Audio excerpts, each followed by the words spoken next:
Halo teman-teman semuanya, balik lagi sama aku Catherine. Hari ini aku mau mereaction salah satu video dari content creator Indonesia, yaitu Nessie Judge.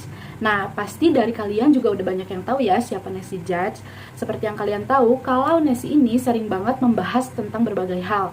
Ada cerita lucu, ada cerita horor, ataupun mengupas tuntas sebuah cerita atau peristiwa yang sedang ramai diperbincangkan di masyarakat saat ini.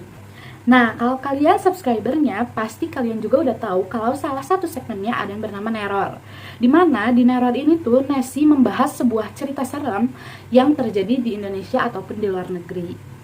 Nah, kali ini aku mau mereaction salah satu video Neror yang berjudul Ebi Choi, rangkuman kronologi, investigasi, tersangka, dan motif. Hari ini aku juga mau ngasih penilaian sesuai kriteria dari pendapat aku pribadi ya. So, kalau kalian punya pendapat sendiri juga boleh, silahkan komen di kolom komentar di bawah.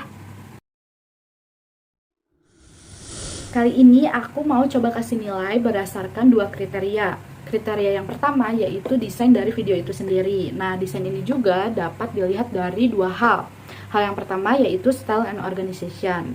Menurut aku, kalau misalnya mau dilihat dari alur ceritanya, di sini udah sangat jelas, runtut, dan tidak berbelit-belit. Nah, biasanya kan kalau misalnya kita mau mendapatkan informasi terbaru secara lengkap dan spesifik, kita tuh harus cari atau baca atau mengakses berbagai berita dari berbagai sumber berita. Nah, tapi kalau di sini Nessie itu udah merangkum dan membahasnya dari awal hingga akhir, mulai dari biografi Ebi Choi, kronologi peristiwa, hasil temuan, hasil investigasi, dan para tersangka. Nah, menurut aku juga kalau misalnya mau dilihat dari transisi per scene udah pas banget karena nggak banyak transisi, jadi udah sangat mendukung. Nah, tapi kalau misalnya mau dilihat dari penggunaan latar belakangnya, menurut aku ada beberapa bagian yang bisa ngedistract perhatian penonton. Misalnya kayak tulisan "Are you scared yet?" Mungkin karena emang udah dibuat sengaja seperti itu sama Nessie supaya latar belakangnya nggak polos, ya menarik-menarik aja sih dilihatnya. Nah, selanjutnya suasana yang dipakai dalam konten Neror ada hitam putih, menurut aku juga udah sangat mendukung. So, buat style and organization aku kasih poin 3/4. Selanjutnya, hal yang kedua yaitu creativity. Nah, kalau misalnya creativity ini bisa dilihat dari angle kamera, jarak kamera, dan sound effect. Menurut aku, angle kameranya di sini udah bagus banget karena Nessie berada di tengah sebagai fokus dari videonya. Selanjutnya dari jarak kamera antar kamera dengan Nessie juga menurut aku udah pas banget karena nggak terlalu jauh dan nggak terlalu dekat, jadi kita ngelihatnya pas. Selanjutnya penggunaan sound effect. Nah, di video ini nggak banyak penggunaan sound effect, cuman di bagian transisi aja. Jadi menurut aku penggunaan sound effect di bagian transisinya juga udah bagus, udah pas, sehingga bisa membangkitkan suasana. Misalnya cerita yang tegang jadi ikut tegang. So, aku kasih poin buat creativity 4/4. Sekarang kita masuk ke kriteria yang kedua, yaitu berdasarkan message. Nah, kalau tadi desain bisa dilihat dari dua hal, sekarang message bisa dilihat dari tiga hal. Hal yang pertama, isi kontennya. Nah, sebelum mulai, Nessie ini selalu melakukan intro terlebih dahulu.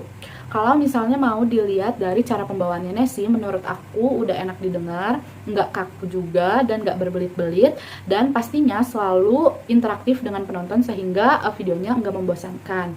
Dan dari cara berbicaranya itu bisa membangkitkan emosi penonton sehingga terbawa suasana. Selain itu, di setiap bagian ceritanya, di video ini juga selalu menyisipkan foto, ilustrasi, atau video yang sesuai dengan isi cerita yang sedang dibicarakan. Jadi, ini sangat mendukung banget supaya penonton bisa lebih membayangkan kejadian sebenarnya. Dan judul yang dipakai juga di sini sangat sesuai dengan isi videonya. Jadi, untuk isi konten aku kasih poin 4/4. Selanjutnya, hal yang kedua yaitu quality. Menurut aku, penempatan kameranya di sini udah sangat stabil, nggak yang goyang-goyang. Jadi kita sebagai penonton tuh bisa menonton dengan lebih fokus, nggak ke distract. Selain itu, dari suara, volume Nessie saat berbicara menurut aku udah pas, nggak yang terlalu besar, nggak yang terlalu kecil, dan yang penting nggak pecah, jadi kita bisa ngedengar dengan sangat jelas.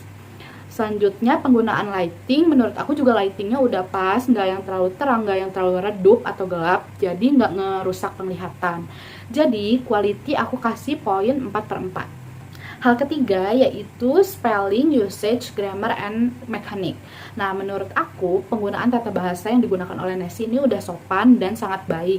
Walaupun Nessie menggunakan dua bahasa antara Inggris dan Indonesia, tapi di video ini minim kesalahan ngomong.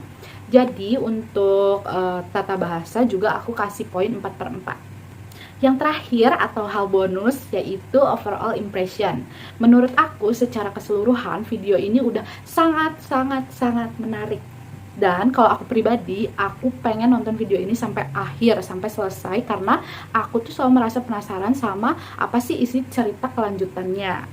Jadi untuk secara keseluruhan aku kasih poin 8/8. Setelah menonton dan menilai video dari awal sampai akhir, total akumulasi dari poin yang udah aku kasih tadi yaitu 27/28. Nah, apakah teman-teman setuju sama pendapat aku atau punya pendapat sendiri? Boleh tulis di kolom komen di bawah.